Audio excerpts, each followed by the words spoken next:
Good evening, class of 2010. Before I commence my speech, I would first like to thank my family, especially my aunt and uncle who came down from California, and my grandparents who flew from halfway around the world. I would also like to thank my friends and my academic adjudicators. Without any of you, I would not be where I am today. Thank you, because without your help, I would not have been given this chance to represent the class with a lengthy speech comprised of highly personal anecdotes, a chance I now plan to take full advantage of. Now, I realize that some of you do not care for what I'm about to say, so I invited Nathan Turner up here to enhance this experience with some mood-setting music. Some mood-setting music.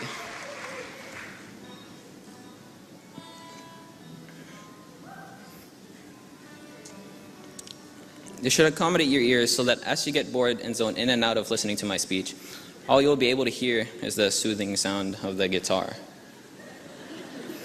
Okay, so to start, I show you the beginning of freshman year. I believe this Rubik's Cube represents our freshman year very well because our freshman year was a puzzle. It wasn't too long ago when the puzzle of entering high school was presented before you. And most of us were nervous, anxious, or scared. And questions like, how am I going to fit in, filled our heads. And we became more concerned with what we wore and who we hung out with, and less concerned about who has more Pokemon cards. I don't know about that one. It was a puzzle because just like the Rubik's Cube, you can turn it around, you just can't turn it around in any unplanned direction. Otherwise, it's just going to get more mixed up. So, you have to start matching colors. You have to know what's going on where, who's dating who. And by the time freshman year is almost over, you've solved part of your Rubik's Cube. But you still have a long way to go. Now, sophomore year was kind of a blur. Hold on one second.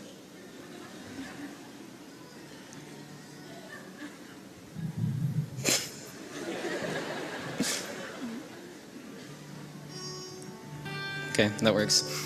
Now, sophomore year was kind of a blur. You now know what's going on in high school, but you're still an underclassman, so there's nothing much going on.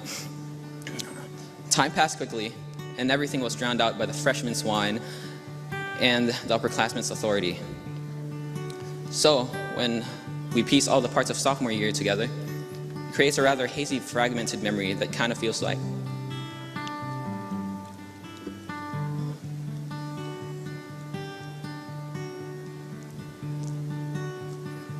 And then he just started crying all over the place, so I did what anyone else would do. Now it's already late and my pants were still not dry, so I decided to get creative.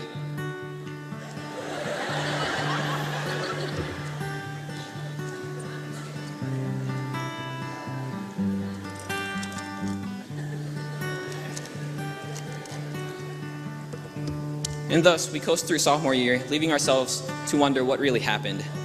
Yet we managed to solve more of the Rubik's Cube. And then junior year.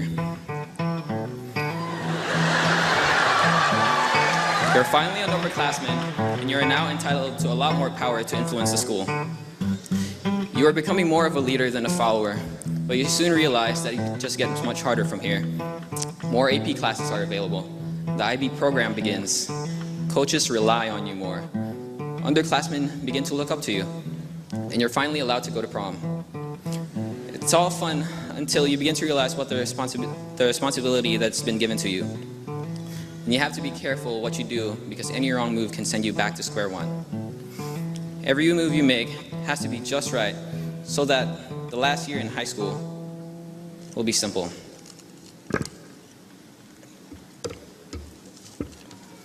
Now, if you've set it up right, senior year wouldn't be as complicated as your previous three, because most of you don't even have a fourth period. But there is one important thing that you need to get out of the way before you leave, and I think I can best describe this through the words of Lance Jabber. So imagine that you're a single guy, and you decide that it's time to start thinking about getting married, but you're still young. you don't want to rush into anything, so you spend years trying to find the perfect girl. Every chance you get, you travel all over the country just to try and meet new people. Some you like more than others, some are too nerdy, while others party too much. But finally, after all your searching, you think you find the perfect one. Oh, she's incredible. She's fun, smart, sexy, everything you wanted in a woman, and you decide to propose. But you only get one shot, and you can't screw it up, so you spend months agonizing on how you're gonna do it, what you're gonna say to her. You set a deadline for yourself so that you can't put it off forever, and as the deadline approaches, you begin to get nervous. Are you good enough? Oh, it feels as though everything you've been doing in your life has been leading up to this moment. Finally, the deadline is here. Oh, you're so nervous. She's way out of your league. Is the ring big enough? How many mistakes have you made so far? Is it too late to go back? And then it's over. You've submitted your proposal and there's nothing more you can do. She looks at you and she says, let me get back to you in like 4 months. That's pretty much what applying to college is like. And you know what? She'll probably say no. But guess what you didn't tell her? You proposed to a bunch of backup chicks just in case she rejected you. And they're all begging to come marry you instead. Well, now that college is just around the corner, all you have to do is just turn those few sides. 1 second. And you finally solve your Rubik's Cube.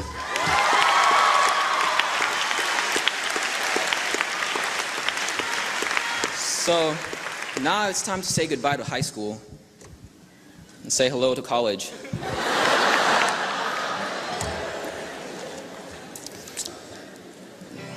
So now that we're done with high school, it's time to look ahead into the future. A few years from now, we're going to look back at these high school years and talk about our accomplishments and all the ridiculous things we've had to do. We'll all probably laugh about all the stuff we've done and said while we were still in high school. And then just remember, you gotta just remember. As we go on, we remember all the times we had together. And as our lives change from whatever, we will still be friends forever, yeah!